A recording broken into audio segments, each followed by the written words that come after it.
চিপ্ৰা চিপ্ৰা কি হ'ল মা? আচোন এটা কথা কওঁ আচোন কিবা এটা ক'বলৈ আছিল মোৰ। কি কথা মা? কি ক'ব আছে আপোনাক কওকচোন। কি কথা জানা চিপ্ৰা, মই যে গাঁৱলৈ গৈছিলোঁ, গাঁৱৰ মানুহৰ ঘৰত গৈ বহিলোঁ, বহুতে ইঘৰৰ মানুহে সিঘৰৰ কথা ক'লে, কৈছে সিহঁতৰ ঘৰত ইমান কাজিয়া। এতিয়া মই মানে মানুহ ঘৰলৈ গ'লোঁ আৰু কিনো কাজিয়া বুলি ধৰাচোন।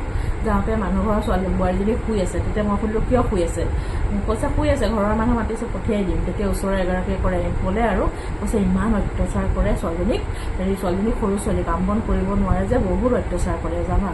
আচলতে কি জানে মা, এইবোৰ মানুহখিনিয়ে যে বুজি নাপায়, বেলেগৰ ছোৱালী বা আন ঘৰৰ এজনী ছোৱালীক যে এনেকা অত্যাচাৰ কৰা বা সিহঁতক সিহঁতক হাৰ্ট কৰা, সিহঁতৰ লগত মাৰপিট কৰা, এনেকা কৰিলে যে এইটো বহুত বেয়া কাম হয়। সেই ছোৱালীজনীৰ ওপৰত যে কি তাই ফেচ কৰি আছে, এই বস্তুটো সিহঁতে নুবুজে।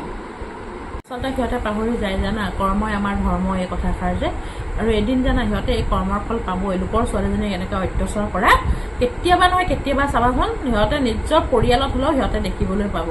ইমান মাৰধৰ কৰে নেকি, হ'ল বুলি কাম কৰিব নাজানে বুলি ছোৱালীজনীক।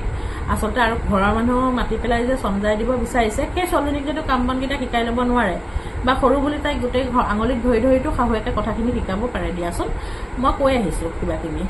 ছোৱালী বুলি ক'লে কি হয় জানে মা, এজনী ছোৱালীজনী এখন ঘৰৰ সন্মান নহয়, অকল গোটেই গাঁৱৰ গোটেই সমাজখনৰ সন্মান হয়। সেইটো কাৰণে ছোৱালী মানুহৰ সন্মান কৰিব লাগে, সিহঁতক ইমান অত্যাচাৰ কৰিব নালাগে। আচলতে মই সিহঁতক কৈ আহিছোঁ চিপ্ৰা, তুমি কোৱা দিয়ে ছোৱালীজনী ঘৰত ছোৱালী হৈ আছিল নহয়নে, তাই এতিয়া বোৱাৰী হৈছে, বহুত কিছু কাম নাজানিব পাৰে, তাইক শিকাই লোৱাটো আপোনালোকৰ কৰ্তব্য, সিহঁতক কৈ থৈ আহিছোঁ। আৰু গিৰিয়েকজনকো কৈছোঁ, ছোৱালীজনী এতিয়া বোৱাৰী হৈছে, তাইক সন্মান দিয়াটো তোমালোকৰ কৰ্তব্য।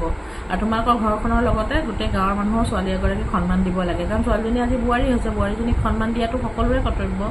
গতিকে মোক বেয়া নাপাবা মই কথাখিনি কোৱাৰ কাৰণে বুলি তাক বুজাই থৈ আহিছোঁ আচলতে জানানে।